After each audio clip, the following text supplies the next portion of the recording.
દર્શક મિત્રો, હું છું પરમાર અનિશા. તમે જોઈ રહ્યા છો લોક સામનો ન્યૂઝ. તો જોઈએ આજના સમાચાર સાવરકુંડલાથી અમારા રિપોર્ટર યશપાલ વ્યાસ સાથે.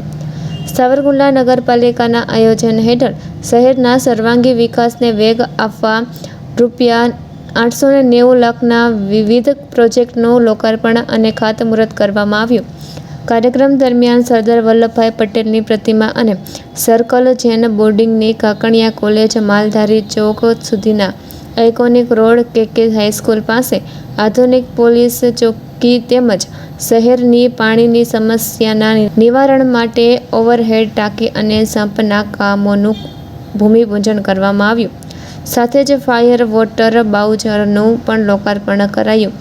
આ કાર્યક્રમમાં સાવરકુંડલા લીલિયાના ધારાસભ્ય મહેશભાઈ કસવાલા, અમરેલી જિલ્લા પોલીસ વડા સંજય ખરાત, નગરપાલિકા પ્રમુખ નયનાબેન કાપડિયા, ઉપપ્રમુખ નૂતનબેન તન્ના, કારોબારી ચેરમેન જિગ્નેશભાઈ ટાંક સહિત નગરપાલિકાના સભ્યો અને અગ્રણીઓ વિશેષ ઉપસ્થિત રહ્યા હતા.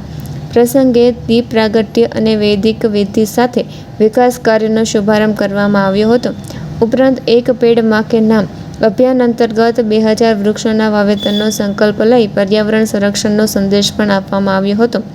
નગરપાલિકાએ જણાવ્યું હતું કે શહેરના વિકાસ અને નાગરિકોને વધુ સારી રીતે સુવિધાઓ ઉપલબ્ધ કરાવવાના હેતુથી આવા વિકાસલક્ષી કાર્યો સતત હાથ ધરવામાં આવશે. કાર્યક્રમના અંતે ઉપસ્થિત તમામ મહાનુભાવો અને નગરજનોનો આભાર વ્યક્ત કરવામાં આવ્યો હતો. પોલીસ ચોકી એ પવિત્ર સ્થાન છે જ્યાંથી સમાજની, રાષ્ટ્રની સુરક્ષા છે એનું ઝરણું ત્યાંથી નીકળે છે. અને આ વિસ્તાર છે 10,000 વિદ્યાર્થીઓનો વિસ્તાર છે. સવારથી સાંજ સુધીમાં 10,000 બાળકો આ વિસ્તારની અંદર અવરજવર કરે છે.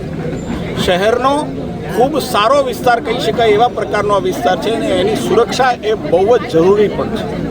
મેં કહ્યું એમ ઘટના છે એ સૈકાઓમાં ક્યારેક બનતી હોય છે, પણ એ ઘટનાની કાળી ટેલી ન લાગે એટલા માટે આ પોલીસ ચોકી એ જરૂરી હતી. ને એટલા માટે મારે આભાર માનવો પડે જિલ્લા પોલીસ વડા સંજય ખરાત સાહેબનો કે એમણે એમની મંજૂરી આપી અને નગરપાલિકા દ્વારા આ પોલીસ ચોકીનું નિર્માણ થશે. સાથે સાથે આઇકોનિક રોડ અને સાથે સાથે કહેવું પડે મારે કે ભારતના નવનિર્માણમાં જેમનો બહુ જ મહત્ત્વનો ભાગ છે.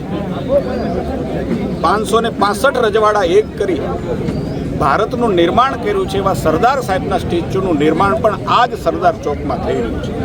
અને એટલા માટે ત્રિવિધ કાર્યક્રમ છે.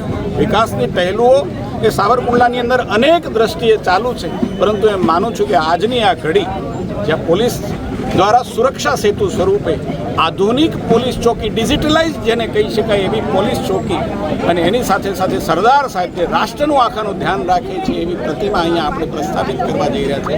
અમારા માટે ખૂબ આનંદનો વિષય છે. તો ફરી મળીશું એક નવા સમાચાર સાથે. ત્યાં સુધી જોતા રહો લોક સામનો ન્યૂઝ.